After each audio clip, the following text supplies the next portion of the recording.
Hello friends, welcome to back my YouTube channel GSP academy. Friends, आज के इस video में हम आपको साइंस क्लास 8 का चैप्टर नंबर 11 बल तथा दाब का अभ्यास प्रश्न कराने वाले हैं। इसलिए आप लोग वीडियो को बिना स्किप किए हुए वीडियो के अंत तक बने रहिए, जिससे कि आपका अभ्यास प्रश्न जो है आप अपने नोटबुक या फिर क्या है टेक्स्ट बुक में पूरा कर सकें।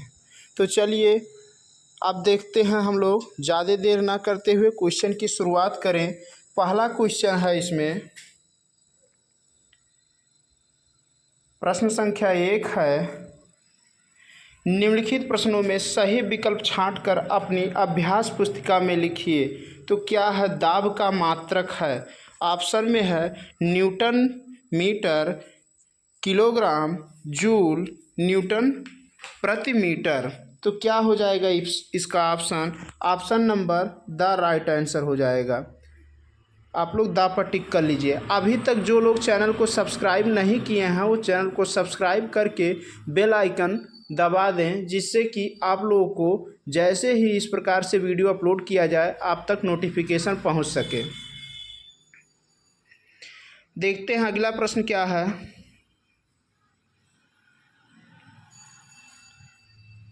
पहले का दा हो गया। दूसरा प्रश्न क्या है,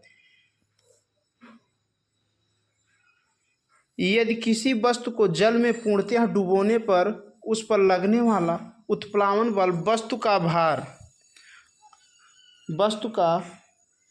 के भार से कम है तो क्या होगा। यहाँ आधा क्वेश्चन टाइप नहीं हुआ है। लगने वाला उत्प्लावन बल वस्तु का भार आगे रहेगा, इसमें क्या है, से कम है तो क्या हो जाएगा। वस्तु जल में डूब जाएगी, वस्तु सतह पर तैरेगी, वस्तु जल में कुछ डूबी हुई तैरेगी, वस्तु सतह के नीचे पूरी डूबी हुई तैरेगी। अब इसमें राइट आंसर क्या हो जाएगा, वस्तु जल में डूब जाएगी।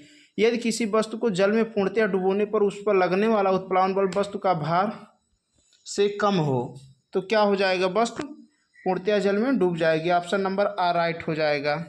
देखिए इसमें क्या है, दा दिया गया है, सॉरी ऑप्शन नंबर दा रहेगा।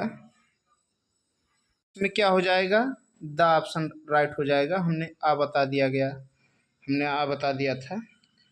अगला प्रश्न क्या है, मात्रक या फिर एकांक क्षेत्रफल पर लगने वाले बल को क्या कहते हैं। एकांक क्षेत्रफल पर लगने वाले बल को क्या कहते हैं। क्या हो जाएगा इसका राइट आंसर, दाब कहते हैं। तो कार्य दिया गया है, गतिज ऊर्जा दिया गया है, दाब दिया गया। आप लोग दाब पर टिक कर लेंगे। राइट आंसर सा हो जाएगा, दाब। अगला प्रश्न क्या है, यदि 1 मीटर लंबाई, 1 मीटर चौड़ाई तथा 1 मीटर ऊंचाई वाले बर्तन को पूरी तरह पारे से भर दें तो उस पर बर्तन में पारे का द्रव्यमान होगा। तो पारे का द्रव्यमान क्या होगा। ऑप्शन नंबर आ है 136 ग्राम, ऑप्शन नंबर बा है 136 किलोग्राम। दोनों में ऑप्शन दिया गया है 136 किलोग्राम, 136 किलोग्राम। जबकि यहाँ जो है इसमें थोड़ा सा मिस प्रिंट है। क्या है, ये 13.6 रहेगा किलोग्राम। ऑप्शन अब बा ऑप्शन में 136 किलोग्राम रहेगा। आप अपने टेक्स्ट बुक में देखेंगे तो टेक्स्ट बुक में यही लिखा गया है 1360 ग्राम, 13,600 ग्राम। तो ये क्या हो जाएगा, राइट आंसर दा हो जाएगा। इसमें भी राइट आंसर दा। अगला प्रश्न क्या है, प्रश्न संख्या 2, नीचे दिए गए वाक्यों में रिक्त स्थानों की पूर्ति अपनी अभ्यास पुस्तिका में कीजिए। तो रिक्त स्थानों की पूर्ति अपनी अभ्यास पुस्तिका में करना है। अब क्या काम करेंगे आप लोग इसमें, इसका उत्तर क्या है, दूसरे का किसी तल पर लगने वाले अभिलंबवत बल को क्या कहते हैं। तो देखिए यहाँ जो डार्क में है, क्या है, ये डार्क कलर जो लिखा गया है यही आपको भरना था। यहाँ dot dot dot dot dot नीचे रहा होगा, इसके दाब भर लीजिए। दूसरे क्वेश्चन का खा है, चाकू को रेत पर इसकी रेत कर इसकी धार के क्षेत्रफल को क्या हो जाएगा, यहाँ कम करते हैं। इसका आप लोग क्या कर लेंगे, इसमें कम भर लेंगे। हाँ, यहाँ अगला प्रश्न गा वाला है, समुद्र तल से ऊंचाई बढ़ने पर वायुमंडलीय दाब। अब यहाँ आप लोग क्या करेंगे, 76 रखेंगे, ये 96 हो गया है। इसको आप लोग क्या काम करेंगे, यहाँ पर गलत काट देंगे, यहाँ आप लोग 76 भर लीजिएगा, 76।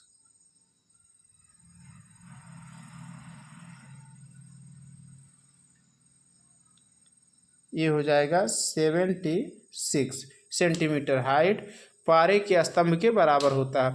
अगला प्रश्न है, सभी घन वस्तु घनत्व तथा, अब यहाँ भी थोड़ा मिस है, ये क्या रहेगा, 4 रहेगा, यहाँ आप लोग 4 कर लेंगे, 4 डिग्री सेल्सियस भर लीजिएगा। यहाँ जल के घनत्व पर घनत्व का अनुपात अपेक्षित घनत्व कहलाता है। अगला प्रश्न क्या है, द्रव सभी दिशाओं में समान दाब डालता है, यहाँ समान भरा जाएगा। ये हो गया आप लोग का भरने वाला, जो रिक्त स्थान की पूर्ति करनी थी, ये हो गया। अब हम लोग देखते हैं अगला प्रश्न क्या है। अगला प्रश्न आप लोग देखिए, निम्नलिखित कथनों में सही कथन के सम्मुख सही और गलत कथन के सम्मुख गलत का चिन्ह लगाइए या लिखकर दिया गया है। तो आप लोग क्या काम करेंगे, पहले का है, बल में परिमाण होता है। आप लोग जब इसको पढ़िए तो क्या दिया गया, पहले का बल में परिमाण होता है किंतु दिशा नहीं, तो ये क्या हो जाएगा, गलत हो जाएगा। बल में परिमाण और दिशा दोनों होता है, तो ये ऑप्शन जो है क्या है, रॉन्ग रहेगा। रॉन्ग पर देखिए ब्रैकेट में टिक लगाया गया है। अगला प्रश्न क्या है, पृथ्वी के चारों ओर वायु का आवरण वायुमंडल कहलाता है, ये राइट आंसर हो जाएगा। यानी कि पृथ्वी के चारों तरफ का जो आवरण है वो क्या कहलाता है, वायुमंडल कहलाता है। अगला प्रश्न है, किसी नियत स्थान पर वायुदाब अलग अलग समय पर परिवर्तित हो सकता है। जी बिल्कुल, कहीं कहीं देखिए, अब मान लीजिए यहाँ का वायुदाब मान लीजिए कुछ है, तो क्या हो जाएगा, थोड़ा अलग स्टेट आप देखेंगे, पंजाब का हुआ, हरियाणा का हुआ, दिल्ली का हुआ, तो क्या होगा वहाँ का, या जम्मू कश्मीर का हुआ, या फिर बिहार का हुआ, तो हर जगह का एक निश्चित समय अंतराल में सेम नहीं रहेगा, अलग अलग रहेगा। तो ये क्या हो जाएगा, राइट आंसर हो जाएगा। अगला प्रश्न क्या है, द्रव बर्तन की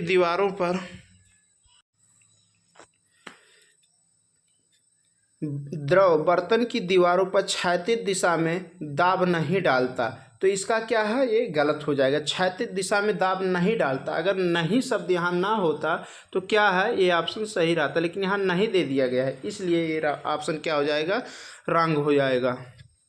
अगला प्रश्न है, किसी वस्तु को द्रव में डुबोने पर उसका भार क्या है, बढ़ जाता है। किसी वस्तु को द्रव में डुबोने पर उसका भार बढ़ता नहीं है। आप इसका प्रयोग भी बहुत अच्छे तरीके से कर सकते हैं। भगोना लीजिए, उसमें पानी डालिए, पानी में अपना हाथ डालकर एक ईंटा लीजिए, अपने हाथों पर ईंटा को रखिए, तो क्या होगा, बाहर की अपेक्षा अंदर जब डालेंगे हाथ पर ईंटा, तो क्या हो जाएगा, भार उसका कम प्रतीत होगा, उसका भार घट जाता है। ये है। अगला प्रश्न देखा जाए क्या है, निम्नलिखित प्रश्नों का उत्तर एक शब्द में दीजिए। पृथ्वी द्वारा सभी वस्तुओं पर लगाया गया आकर्षण बल क्या कहलाता है, इसका गुरुत्वाकर्षण उत्तर लिख लीजिए आप लोग, गुरुत्वाकर्षण बल कहलाएगा ये। आगे क्या है, इकाई क्षेत्र पर लगने वाला अभिलंबोत बल क्या कहलाएगा। इसमें सॉरी, थोड़ा सा स्क्रीन इधर का उधर हो गया, आप लोग को फिर से हम सेट करके दिखाते हैं। हाँ, इकाई क्षेत्र पर कार्य करने वाला अभिलंबोत बल क्या कहलाएगा, दाब कहलाता है। यहाँ देखिए दाब इसका उत्तर हो जाएगा, केवल एक एक शब्द में आप लोगों को लिखना है। अगला प्रश्न क्या है, गा है, वह बल जो वस्तु को जल में तैरते हुए रखती है, तो क्या हो जाएगा, उत्प्लावन बल इसका राइट आंसर हो जाएगा। आप लोग इसका राइट आंसर उत्प्लावन बल पर टिक कर लीजिए, लिख लेंगे एक शब्द। अगला प्रश्न है, दाब का एसआई मात्रक, तो यहाँ न्यूटन है। हाँ, न्यूटन मीटर स्क्वायर होता है, इसी को आप लोग क्या काम करेंगे, पास्कल लिख सकते हैं। दाब का एसआई मात्रक जो है पास्कल लिख सकते हैं, पास्कल, ये हो जाएगा। आगे का क्या प्रश्न है देखा जाए, प्रश्न संख्या 8 है, बीच में कुछ और डिस्क्रिप्टिव क्वेश्चन है, तो इसको जो है हम नेक्स्ट वीडियो में इसका उत्तर आप लोगों को उपलब्ध कराएंगे। 8वां प्रश्न जो है इसका उत्तर हम बता देते हैं।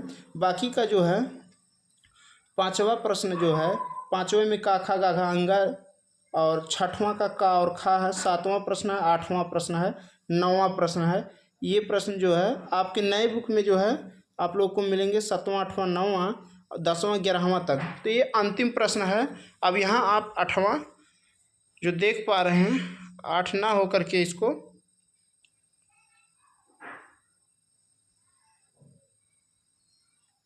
इसका क्या करेंगे आप लोग, 8 ही नहीं है बल्कि यहाँ 11 कर लेंगे। क्वेश्चन नंबर 11, नई बुक में 11 है, पुरानी बुकों में 8 पर था। हाँ, तो 8वां प्रश्न क्या है, निम्नलिखित प्रश्नों के 4 पद हैं, बाईं ओर के पदों के अनुसार बाईं ओर रिक्त स्थान की पूर्ति कीजिए। क्या है, निम्नलिखित प्रश्नों के 4 पद हैं, बाईं ओर के पदों के अनुसार दाईं ओर रिक्त स्थान की पूर्ति कीजिए। तो इसका उत्तर क्या हो जाएगा, इस प्रश्न का दिया गया है बल, और अनुपात में लगाया गया है न्यूटन। यानी कि इस टाइप के प्रश्न आप लोग को वनडे एग्जाम में अधिकांशतः रीजनिंग में मिलते हैं। अब इसमें देखिए, बल का मात्रक क्या है, न्यूटन। ऐसे वायुदाब का मात्रक क्या हो जाएगा, न्यूटन पर मीटर स्क्वायर, न्यूटन पर मीटर हो जाएगा। अगला प्रश्न यहाँ क्या है, दाब का क्या है, पास्कल, और उसके बाद फिर बल का क्या हो जाएगा, न्यूटन हो जाएगा। आगे जो है नेक्स्ट प्रश्न, क्षेत्रफल का क्या हो जाएगा, वर्ग मीटर, और वर्ग मीटर ये हो गया आयतन क्या है, आयतन घन मीटर में, इसका आयतन का मात्रक हो जाएगा घन मीटर। नेक्स्ट है, यदि W1 तथा W2 क्रमशः वस्तु के भार तथा उत्प्लावन बल हो तो WN क्या हो जाएगा, छोटा है W2 से, अनुपात वस्तु तैरेगी। यानी कि जब W1 छोटा रहेगा W2 से तो क्या होगा, वस्तु तैरेगी। लेकिन जब W1 बड़ा रहेगा W2 से तब क्या होगा, तो यहाँ भर लीजिए आप लोग, वस्तु डूबेगी। हाँ, अगला प्रश्न क्या है, अंगा वाला, संपर्क तल का क्षेत्रफल कम अनुपात में क्या दिया गया, दाब अधिक। फिर क्या है, संपर्क तल का क्षेत्रफल ज़्यादा। यानी कि जब क्षेत्रफल ज़्यादा कर दिया जाएगा तब क्या होगा, दाब में कमी आएगी। यानी कि यहाँ जो बीच में भरना रहेगा वो भरना रहेगा संपर्क तल का क्षेत्रफल, ये भरना रहेगा, आप लोग भर लीजिए। फ्रेंड्स, ये वीडियो आप लोग को कैसा लगा, अभी तक ये वीडियो आप लोग अपने मित्रों तक शेयर नहीं किए हैं तो आप अपने सोशल मीडिया अकाउंट जैसे व्हाट्सएप हुआ, इंस्टाग्राम हुआ, फेसबुक हुआ, जो भी आप यूज करते हैं उस पर शेयर करें ताकि अधिक से अधिक लोगों तक ये हमारा वीडियो पहुंच सके। और जो लोग अभी चैनल को सब्सक्राइब नहीं किए हैं, चैनल को सब्सक्राइब करके घंटी का निशान दबा दें, जिससे कि इस प्रकार से नए